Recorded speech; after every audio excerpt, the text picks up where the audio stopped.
Master minds commerce చదవాలనుకునే 10th inter విద్యార్థుల తొలి ఎంపిక.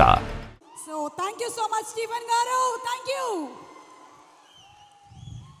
అండ్ మరింత మ్యాజిక్ ని మనం ఆన్ స్క్రీన్ చూద్దాము. ఎస్ సార్, మీతో ఒక రెండు విషయాలు మాట్లాడొచ్చా? ఓకే, ఒక విషయంలో ఒక రెండు క్వశ్చన్లు అడగాలనుకుంటున్నాం. సబ్ క్వశ్చన్స్ ఉన్నాయి మాకు. దీనికి మీరు సూటిగా సమాధానం చెప్పాలి. ఇద్దరు పేర్లు చెప్తాను, వాళ్ళల్లో మోస్ట్ హ్యాండ్సమ్ ఎవరు అనేది మీరు చెప్పాలి. ఏ డాక్టర్ ఎం మోహన్ బాబు గారు, బి విష్ణు మంచు గారు. ఈ ఇద్దరిలో కల్లా ఎవరు మోస్ట్ హ్యాండ్సమ్? మోస్ట్ హ్యాండ్సమ్ నీ పేరు చెప్తాను అనుకున్నావు కదా, Vishnu. Most handsome boy on the surface of earth.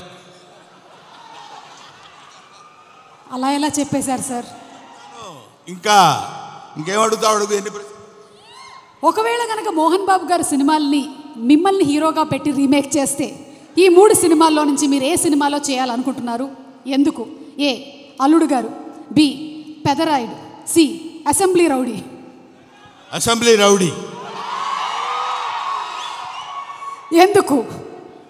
ఎప్పుడో చేసేవాడిని నన్ను. అసలు అసెంబ్లీ రౌడీలో ఫస్ట్ నన్నే అడిగారు, నేను రిజెక్ట్ చేశాను. ఎందుకంటే అది పూర్ సబ్జెక్ట్, దాని గురించి పెద్ద మనకెందుకు అనుకున్నాను. బట్ మోహన్ బాబు గారు వచ్చి రిక్వెస్ట్ చేసి నేను చేసుకుంటాను, దయచేసి నాకు ఆ అవకాశం కల్పించండి అని ఇంటికి వచ్చి ప్రాధేయపడితే ఏం చేస్తాం సుమా? సార్, దీని వెనకాల ఇంత కథ ఉందా? ఇప్పటి వరకు మాకు తెలియలేదు. యమదొంగలో కూడా ముందుగా మిమ్మల్ని అనుకున్నారంట. యమదొంగ నన్ను అడగలేదు, ఎందుకంటే ఆ యముడు అట్లాంటి క్యారెక్టర్లకు ఆయన సరిపోతాడు. బయట సరిపోతాడు, సినిమా సరిపోతాడు. Okay sir, critical question. Mohan Babu గారిలో మీకు క్రిటికల్ క్వశ్చన్ నీకా నాకా? Answer sir, answer. Mohan Babu గారిలో మీకు నచ్చే ఒక విషయం, నచ్చని ఒక విషయం, రెండు. నచ్చే విషయం లేదు, నచ్చని విషయం లేదు. అసలు మోహన్ బాబే నచ్చడు నాకు. Yes sir, what are you talking? పోతాను అనుకున్నారు సార్, నేను అవాక్కయ్యాను. నువ్వు అవాక్కైనా నాకేం అభ్యంతరం లేదు, కానీ మోహన్ బాబు నాకు నచ్చడు. ఎందుకు సార్? రీజన్స్ చెప్పాలా? ఒకటే, రెండా, లక్ష, కోటే? వదిలే తల్లి, ఇప్పుడు అట్లాంటి విషయాన్ని అడగొద్దు. ఓకే, సో బ్రహ్మానందం గారు మరికొద్దిసేపట్లో స్టేజ్ మీదకి వస్తారు, ఇంకాసేపు ఇక్కడే ఉంటారు. కాబట్టి ఇంత చెప్పిన తర్వాత ఇక్కడ ఉండడం కొంచెం కష్టం అంటారా? వెళ్ళిపోవడం అంతే. ఓకే, మరి ఇంకా ఆలస్యం చేయకుండా మా హాస్య బ్రహ్మ, ఇందాక ఆయన చెప్పినవన్నీ సరదాగానే ఆయనకు మోహన్ బాబు గారు అంటే చాలా ఇష్టం. ఎస్, ఒక మహానటుడిని ఇష్టపడిన వాళ్ళు ఎవరు ఉంటారమ్మా?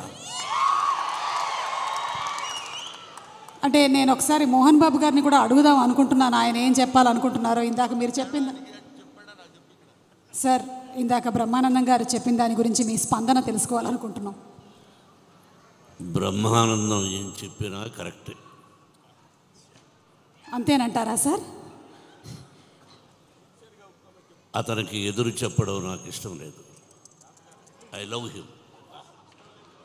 అంటే బ్రహ్మానందం గారు పెద్ద డాన్ అంటారా? నేను భయపడుతూ ఉంటాను. బ్రహ్మానందం గారు అంటే మోహన్ బాబు గారు భయపడుతున్నారంటే ఇంకా నేను. బ్రహ్మానందం గారంటే భయపడ్డు, నిజానికి భయపడతాడు. బ్రహ్మానందం అంటే నిజం, నిజం అంటే బ్రహ్మానందం. కాబట్టి మరి ఇక ఆలస్యం చేయకుండా మా హాస్య బ్రహ్మ, the Guinness book of world record holder, అలాగే పద్మశ్రీ అవార్డీ బ్రహ్మానందం గారిని సాధారణంగా వేదిక మీదకి రావాల్సిందిగా రిక్వెస్ట్ చేస్తున్నాము. కన్నప్ప సినిమాలో మనకి ఒక విభిన్నమైనటువంటి పాత్రతో కనిపించబోతున్నటువంటి బ్రహ్మానందం గారికి సాదర స్వాగతం పలుకుతూ కనిపిస్తున్నాము. And escorting him on stage మా Vishnu garu, hard work and డెడికేషన్కి కేర్ ఆఫ్ అడ్రస్, అలాగే మా అసోసియేషన్ ప్రెసిడెంట్గా కూడా ఎన్నో అద్భుతమైనటువంటి కార్యక్రమాలను చేస్తూ త్వరలోనే రిలీజ్ అవుతున్నటువంటి ఈ సినిమా విష్ణు గారికి చాలా పెద్ద సక్సెస్ అవ్వాలని మనస్ఫూర్తిగా కోరుకుంటూ ఉన్నాము. బ్రహ్మానందం గారు, మీకు స్వాగతం. అండ్ అలాగే ఇప్పుడే ఇక్కడికి విచ్చేసినటువంటి చిన్ని ఆశ, చిన్నదాని ఆశ రోజా గారు, మన మధుబాల గారు, రోజా మూవీ మధుబాల గారికి స్వాగతం పలుకుతున్నాము. మధుబాల గారు, very very hearty welcome to you.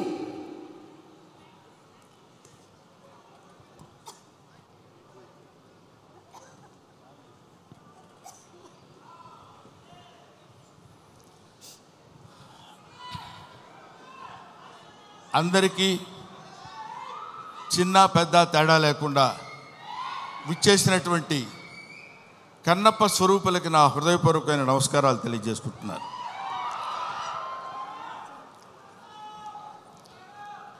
వీడికి ఏం పోయే కాలం ప్యాంట్ షర్ట్ వేసుకొని రావచ్చు కదా అనుకోవచ్చు అందరూ. కొంతమందికి ఆ ఐడియా ఉండుంటుంది. కానీ ఈరోజు ఈ సభ శివతత్వానికి సంబంధించిన సభ, శివుడికి సంబంధించిన సభ, శివ మహత్యానికి సంబంధించిన సభ కాబట్టి ఆయన గురించి మాట్లాడేటప్పుడు ఒళ్ళే కాదు, మనం ధరించిన బట్టలను కూడా జాగ్రత్తగా ఉంచుకోవాలేమో అన్న అభిప్రాయంతో వచ్చాను ఇలాగ. తర్వాత ముందుగానే మీ అందరికీ నేను విన్నవించుకునేది ఏంటంటే, నేను మాట్లాడే మాటల్లో ఏమైనా పొరపాట్లు కానీ తప్పొప్పులు కానీ మీకు నచ్చని విషయాలు కానీ ఉంటే, నాకంటే ఆల్మోస్ట్ ఇక్కడ ఉన్న వాళ్ళందరూ వయసులో చిన్నవాళ్ళే అనుకుంటాను, పెద్ద హృదయాలతో మన్నించండి. ఒకటి. నెంబర్ 2, కన్నప్ప ఈ సినిమా మోహన్ బాబు గారు ఎందుకు తీశారబ్బా అని అనుకున్నా ఒకసారి. ఎందుకంటే మోహన్ బాబు గారి గురించి మీ అందరికీ తెలుసు. ఆయన 5 కోట్లతో 10 కోట్లతో సినిమా తీసి దాని మీద 10 కోట్లు 15 కోట్లు సంపాదించుకుని మళ్ళీ పక్కన పెట్టి మళ్ళీ ఇంకో సినిమా తీసి, అలాంటి డబ్బుకి అతి ప్రాధాన్యత ఇస్తూ గౌరవించేటువంటి వ్యక్తి మోహన్ బాబు గారు. నాకు తెలుసు 200 కోట్లు పెట్టి ఈ సినిమా ఈయన ఎందుకు ప్లాన్ చేశాడు అనే ఆలోచన చేస్తే, ఈ ఆలోచన ఆయనది కాదు, ఈ ఆలోచన ఆయనకు వచ్చినటువంటి ఆలోచన కాదు, సకల సృష్టి స్థితి లయకారుడైన ఆ పరమేశ్వరుని ఆలోచన అతనిలో సంక్రమించిందేమో. ఒకటి. ఇంకో పాయింట్ ఏంటంటే, ఎప్పుడో నా చిన్నతనంలో ఆయన కన్నడ రాజకుమార్ కాళహస్తి మహత్యం సినిమా తీశారు. ఆ తర్వాత కీర్తిశేషులు బాపు గారు, కీర్తిశేషులు కృష్ణరాజు గారితో కన్నప్ప సినిమా తీశారు. అది తీసి ఇంచుమించు 30-35 సంవత్సరాలు అవుతుందేమో నాకు తెలిసి, 30 సంవత్సరాల పైనే, 50 సంవత్సరాలు. ఆ సినిమా తర్వాత భక్తి తత్వాన్ని ఇప్పుడు ఇక్కడున్నటువంటి కుర్రకారందట్లో భక్తి సన్నగిల్లిపోయి అరాచకాలు పెరుగుతున్న సమయంలో ఏదో ఒక భారతీయ తత్వాన్ని, భారతీయ శివతత్వాన్ని తెలియపరచాలి ఇప్పుడున్నటువంటి కుర్రకారుకి అనేటువంటి ఆలోచనతోటి శివుడే, సాక్షాత్తు శివుడే, సాక్షాత్తు ఆ పరమేశ్వరుడే, సాక్షాత్తు ఆ కాళహస్తీశ్వరుడే, సాక్షాత్తు ఆ వాయులింగుడే మోహన్ బాబుని ఇలా రారా అని పిలిచాడు. ఎందుకు పిలిచాడంటే, కాళహస్తిలో శివుడు ఉంటాడు, పక్కనే మోదుగుపాలెంలో ఉన్న మోహన్ బాబుని పిలిచి నువ్వు రారా, నువ్వు ఏవేవో సినిమాలు తీస్తావంటే నా సినిమా తీయ అన్నాడు. అంతే. అది శివనాజ్ఞను అనుసరించి తీసినటువంటి సినిమా ఈ భక్త కన్నప్ప అని నా నమ్మకం. లేకపోతే ఇంత డబ్బు పెట్టి నేను సినిమా తీసి ఇంత టెన్షన్ పడి ఇన్ని రకాలైనటువంటి విమర్శల్ని ఎదుర్కొంటూ నిలబడి సినిమాని రిలీజ్ చేసి శివతత్వాన్ని యావత్ ప్రపంచానికి తెలియపరచాలనేటువంటి ఆలోచన అతను కలగటం ఆయన చేసుకున్న పూర్వజన్మ సుకృతం. అటువంటి మహనీయుడు ఆయన. మోహన్ బాబు గారి గురించి ఇందాకేదో సుమ అడిగితే సరదాగా 2 జోకులుగా నేను మాట్లాడాను కానండి, చెప్తున్నాను కదా, ఆ మాట్లాడటానికి ఆయన ఇచ్చిన చదువు మాత్రమే కారణం. మోహన్ బాబు ఇందాక ఆయన నడిచి వస్తుంటే సాక్షాత్తు శివుని మీద ఒక సేవ చేసినటువంటి శివపాదార్చకుడైనటువంటి ఒక మహదేవ శాస్త్రి వస్తున్న ఆ నడక, టీవీ, ఆ ఆలోచన విధానం, అటువంటి మహానటుడి గురించి మనం చెప్పాల్సిన అవసరం లేదు. ఆ కడుపున పుట్టిన బిడ్డే మనుషుడు విష్ణు. అతన్ని కన్నప్పగా ఎన్నుకుని వీళ్ళందరూ చాలామంది ఏమనుకుంటారంటే, మనం ఈ సినిమాలో యాక్ట్ చేసాం, శరత్ బాబు గారు, మోహన్ లాల్ గారు, లేకపోతే ఇంకొక అక్షయ్ కుమార్ గారు, ముఖేష్ గారు, వీళ్ళందరూ సినిమాల్లో యాక్ట్ చేశారని అనుకున్నారు. కానీ వీళ్ళందరూ యాక్ట్ చేయబడ్డారు. శివుని యొక్క ఆజ్ఞ చేత వీళ్ళందరూ ఈ సినిమాలో నటించాల్సిన, ఎందుకంటే ఎన్నో సినిమాలు చేసిన వాళ్ళు ఉన్నారు. మోహన్ బాబు గారు కూడా ఎన్నో సినిమాల్లో చేశారు. ఎన్నో సినిమాల్లో చేసి డబ్బు సంపాదించారు. డబ్బు సంపాదన మాత్రమే ప్రాతిపదికగా తీసినటువంటి సినిమా ఇది. అయితే అయ్యుండొచ్చునేమో కానీ కొంతమంది దృష్టిలో ఇది కేవలం పరమేశ్వరుని యొక్క అనుజ్ఞ చేత, పరమేశ్వరుని యొక్క ఆజ్ఞ చేత శిరసావహించి తీసినటువంటి ఈ సినిమా. అందుకని నేనేం చెప్తున్నానంటే, మీ అందరికీ, మహానుభావులకి, మహాత్ములకి, ప్రవచనకారులకి, ప్రయోక్తలకి, మీ అందరికీ శిరస్సు వంచి పాదాభివందన చేసి నేను చెప్పే మాట ఏంటంటే, పెచ్చుమీరిపోతున్నటువంటి ఈ కలియుగంలో కలి యొక్క ప్రభావం చేత పరమ దుర్మార్గమైనటువంటి ఆలోచనలతో ఉన్నటువంటి ఈ మానవుల్ని కనీసం భక్తి అంటే ఇది, భక్తి అంటే ఇలా ఉంటుంది. మనం ఇంత భక్తితో ఉంటే మనకు అన్ని శుభాలే జరుగుతాయి. కొంచెం కష్టపెట్టిన ఈ సినిమా తీసిన దగ్గర నుంచి ఇప్పటి వరకు తండ్రి కొడుకులు ఇద్దరు ఎంత మదనపడ్డారో, ఎంత కష్టపడ్డారో సమీపంతో చూసినటువంటి వ్యక్తిగా నేను చెప్తున్న మాట. ఎందుకంటే భగవంతుడు ఊరికనే వచ్చేసి ఇదిగో తీసుకుంటారా అని అందరికీ తల్లి వెళ్ళిపోడు. కాలుస్తాడు, నిప్పుల్లో కాలుస్తాడు, సుత్తి దెబ్బలు కొడతాడు, అవన్నీ భరిస్తుంది. అది ఆయన ఎన్నుకున్న బంగారం. ఆ తర్వాత ఒక అద్భుతమైనటువంటి ఆభరణాలు చేయగలడు కన్నప్ప లాంటి సినిమా తీసి. అటువంటి సినిమా తీయడానికి ఉద్యుక్తుడైనటువంటి ఆ వ్యక్తి ఏమైనా సినిమాలు తీశాడు అనుకోండి, మీరు వదిలేసేయండి, దాని గురించి మనం పెద్ద పట్టించుకోవాల్సిన అవసరం లేదు. ఆయన విమర్శించండి, వాళ్ళ నటన విమర్శించండి, వాళ్ళని ఇంకేదో విమర్శించండి, తప్పు లేదు. ట్రోలింగ్ చేయండి, తప్పు లేదు. కానీ ఇక్కడ డబ్బు కోసం సినిమా తీసినా, ఇంకో కోసం సినిమా తీసినటువంటి కంటెంట్ ఏంటంటే శివభక్తి.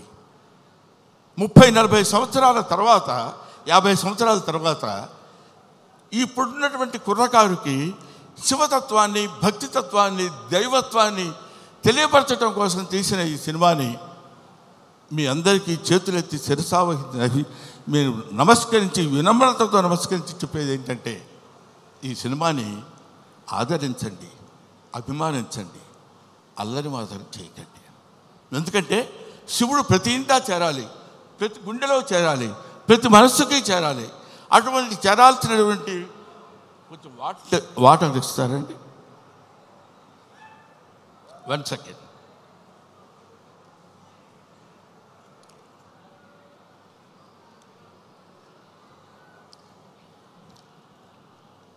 ప్రతివాడి హృదయంలో చేరాలి. ప్రతివాడి హృదయంలో ఉన్నటువంటి అద్భుతమైనటువంటి దీపాన్ని వెలిగించేటువంటి ప్రయత్నం చేశారు. కాబట్టి ఈ సినిమా దిగ్విజయంగా ఉండాలని మనస్ఫూర్తిగా కోరుకుంటున్నాను. పైగా ఈ సినిమా ఎందుకు ఆడాలని నేను కోరుకుంటున్నాను అంటే, ఇది కేవలం మహోన్నతమైనటువంటి భక్తుల గురించి చెప్పేటువంటి సినిమా మాత్రం కాదు. దూర్జటి మహాకవి, శ్రీకాళహస్తిలో ఉన్నటువంటి దూర్జటి మహాకవి ఆయన చెప్పింది ఏంటంటే, రే ఏంటేంటో వేదాలు, పుణ్యాలు, పునస్కారాలు, హోమాలు ఇవన్నీ చేయటం కాదురా. అవన్నీ తెలియని వాళ్ళు కూడా చాలామంది ఉన్నారు. అవన్నీ తెలియని మనుషులు ఉన్నారు. అవన్నీ తెలియని జంతువులు ఉన్నాయి. అవన్నీ తెలియని పురుగులు, పాములు ఉన్నాయి. అవన్నీ తెలియని క్రిమి కీటకాలు కూడా ఉన్నాయి. వీటన్నిటికీ నేను మోక్షాన్ని ఇవ్వగలను. ఏ వేదంబు పఠించలూత. సాలెపురికి ఏ వేదం చదువుకుంది? భుజగం ఏ శాస్త్రములు చూచాను. పాము ఏ శాస్త్రములు చూచింది? తాను ఏ విద్యాభ్యసనం వచ్చే కరి. ఏనుగు వెళ్ళిపోయి ఏ విద్యాభ్యాసనం చేసింది? చెంచు ఏ మంత్రం ఊహించాను. చెంచు ఏ మంత్రం ఊహించాడు? వాడికి ఏం తెలుసు? ఏమీ తెలియదు. బోధావిర్భావ నిదానములు చదువులయ్యా కాదు అని చెప్తున్నాడు. బోధావిర్భావ నిదానములు చదువులయ్యా కావు, నీ పాద సంసేవనాసక్తియే గాక జంతు తతికిన్ శ్రీకాళహస్తీశ్వరా. అది ఆయన చెప్పింది. అటువంటి ఆటవిక మానవుడు యొక్క పాత్రని పోషించేటువంటి మా మంచు విష్ణు ధన్యజీవి ధన్యజీవి ధన్యజీవి. ఎవరో ఎందరో మహానుభావులు పోషించేటువంటి పాత్ర. ఇప్పుడు అతని పాత్ర పోషణ ఎలా ఉందో నేను చెప్పడం, ఆర్టిస్టుల పాత్ర పోషణ ఎలా ఉందో నేను చెప్పి ఈ సినిమా మీరు చూడండి, మోహన్ బాబుకు బోల్డెంత డబ్బులు ఇవ్వండి అని చెప్పడానికి మాత్రం నేను ఇక్కడికి రాలేదు. అటువంటి పాత్రలు, అరుదైన పాత్రలు లభించేటువంటి శక్తి కుర్రకారుగా ఉన్నటువంటి ఆ వ్యక్తికి లభించడం ఒక అదృష్టం. పోతే ఈ ఈ ఈ సినిమాలో చాలామంది నటించారు. అందరి నటన గురించి ఒక్కొక్కళ్ళ గురించి నేను చెప్పడం కంటే, భక్తి అంటే మనందరం ఏమనుకుంటామంటే, ఆ స్వామి దగ్గరికి వెళ్ళి శనివారం నాడు స్నానం చేసి, అయ్యో శుక్రవారం అండి వాళ్ళు ముట్టుకోను, గురువారం నాన్ వెజిటేరియన్ తిన్నావా, don't bring the God to kitchen level అన్నాడు వివేకానందుడు.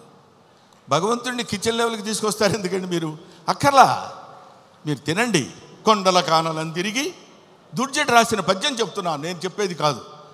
కొవ్విన పందుల లేళ్ల దుప్పులను చిన్నక పెద్దక కారు కమ్మగా వండుదురు, నీవిచ్చట ఉండనేలా నా కొడుకు ఆనతీక ఉడుమురికి రాగదవయ్య లింగమ్మ, నువ్వు రా.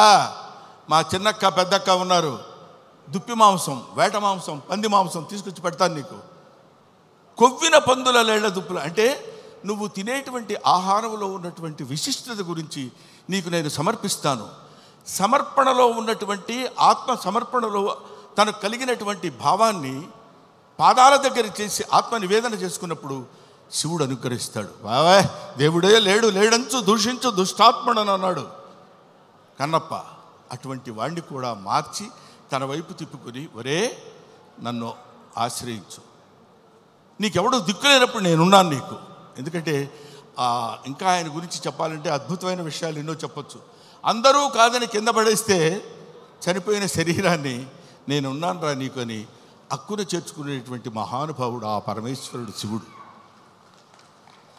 ఎవడు వద్దొద్దు అయిపోయాడు తీసి పడేయండి కింద అంటాం మనం, మన ఇంట్లో వాళ్ళనే మనం అంటాం. అటువంటి వాళ్ళని అందుకనే దాన్ని ఏమంటారంటే, అధికుడని అధముడని నరుని దృష్టిలోనే భేదాలు, శివుని దృష్టిలో అంతా సమానులే. కాబట్టి అక్కడ ఇచ్చట అస్పృశ్యత సంచరించుటకు తావే లేదన్నాడు జాషువా.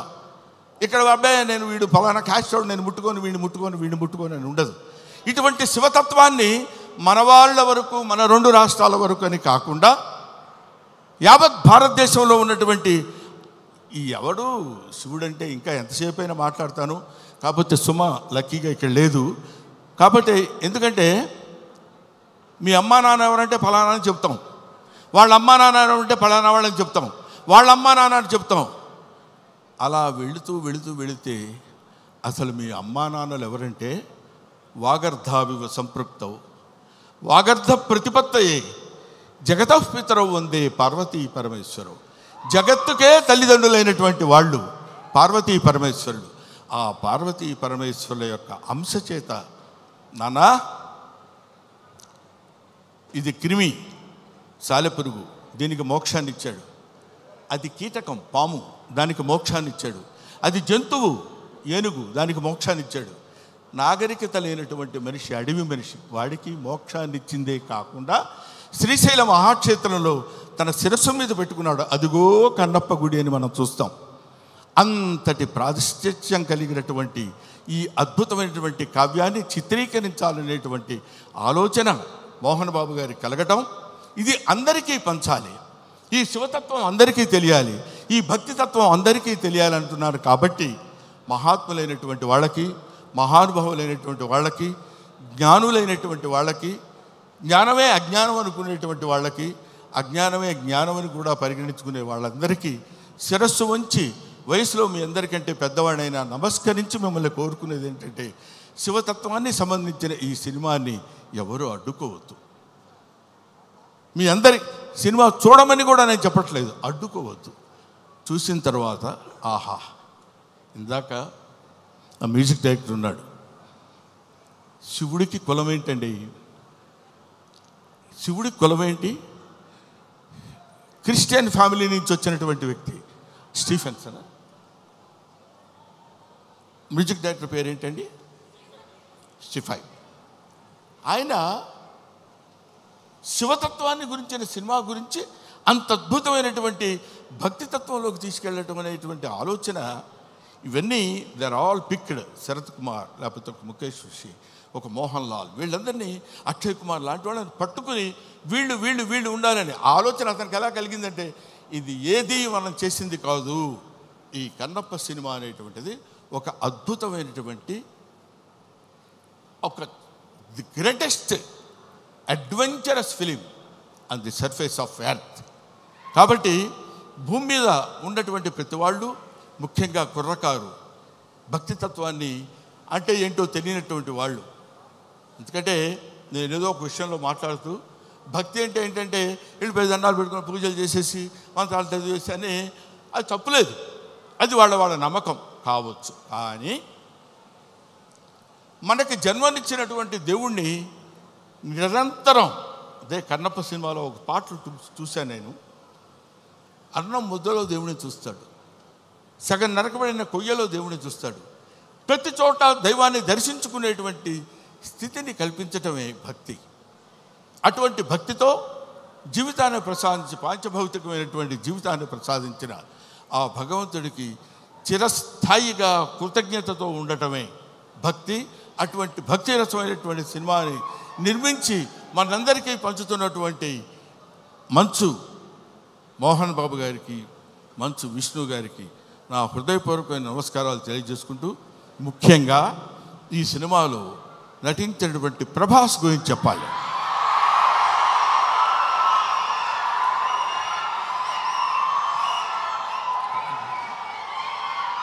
ప్రభాస్ అంటే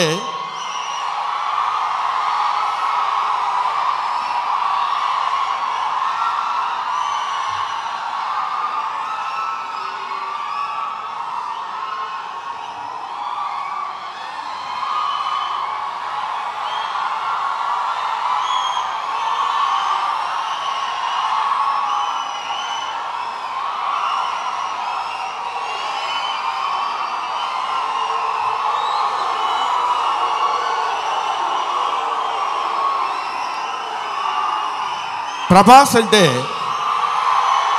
ప్రభాస్ అది ఇంకా ఆపండి. ప్రభాస్ గురించి చెప్పాలి ఈ సినిమాలో. ఆయన ఒక ప్రపంచం గర్వించదగినటువంటి నటుల్లో ఇప్పుడు ఒకడు ప్రభాస్. ఈ సినిమాలో ఆయన ఎందుకు అంగీకరించాడంటే, సినిమాలో ఆయన డబ్బు కోసం అంగీకరించలేదు, ఏదో ఈ సినిమాలో ఒక అద్భుతమైన క్యారెక్టర్ చేయాలని ఆయన అంగీకరించలేదు. ప్రభాస్ ఒక మానవతా విలువలు కలిగిన మనిషి, ఒక మంచి మనిషి, ఎవరైనా ఏదైనా చేయిజాప అడిగితే కాదనేటువంటి వ్యక్తి కాదు ప్రభాస్. ఎవరైనా అద్భుతమైనటువంటి స్థితిలో ఉండి ఇది నాకు కావాలి అని అడిగినప్పుడు, ముఖ్యంగా ఆ విషయంలో చెప్పాలంటే మోహన్ బాబు గారికి అత్యంత సన్నిహితుడు. మోహన్ బాబు గారు ఎలాంటి వాడంటే, ఓ చిన్న ఆల్కహాల్ లాంటి వాడు, అలవాటైతే వదిలిపెట్టలేం. అలాగే ఎంతో మోహన్ బాబు గారి మత్తులో, మోహన్ బాబు గారి ప్రేమలో మునిగి తేలినటువంటి వ్యక్తి కాబట్టి ప్రభాస్ ఈ సినిమాలో చేశాడు. అరే మోహన్ బాబు గారి ఎంట్రీ చూశారు కదా, అతను స్టీఫెన్ కూర్చున్నాడు, మ్యూజిక్ డైరెక్టర్. ఆ మోహన్ బాబు గారి ఎంట్రీ అలా పెడితే ప్రభాస్ శివప్రభాసుడు, అతను శివుడి చేత ప్రకాశవంతంగా పెరిగేవాడు, 6 అడుగుల అందగాడు. అతను విగ్గు పెట్టుకుని అలా వస్తున్నప్పుడు ఒళ్ళు గగురు పొడిచి వీర తాండవం, శివ తాండవం చేసేటువంటి విధంగా ఆ సినిమాలో నటించాడు ప్రభాస్. నేను చూశాను, ఆహా ఇది కదా సినిమా, ఇది కదా శైవభక్తి, ఇది కదా దైవభక్తి అని నిరూపించేటువంటి సినిమా. ఇటువంటి సినిమాలు మనం చూడాలి, మన పిల్లల చేత చూడించాలి, మన భక్తి రసాన్ని భారతదేశంలో పెంపొందించే విధంగా చేయాలని మనస్ఫూర్తిగా కోరుకుంటూ, ఓం నమో పార్వతీపతయే, హర హర మహాదేవ, శంభో శంకర. హర హర మహాదేవ, శంభో శంకర. అందరి స్పీచ్లు అయ్యేంత వరకు బ్రహ్మానందం గారు ఇక్కడే ఉండవలసిందిగా రిక్వెస్ట్ చేస్తూ మేము ఈరోజు ఈ సినిమాకి ఇంత మంచి పేరు వస్తుంది, అందరూ చూడడానికి రెడీగా ఉన్నారు అంటే దాని వెనకాల వర్క్ చేసిన ఎంతోమంది టెక్నీషియన్స్ ఉన్నారు. అందులో ఎడిటర్ యాంథనీ గొన్సాల్వెస్ గారు. Sir, very hearty welcome to you and congratulations.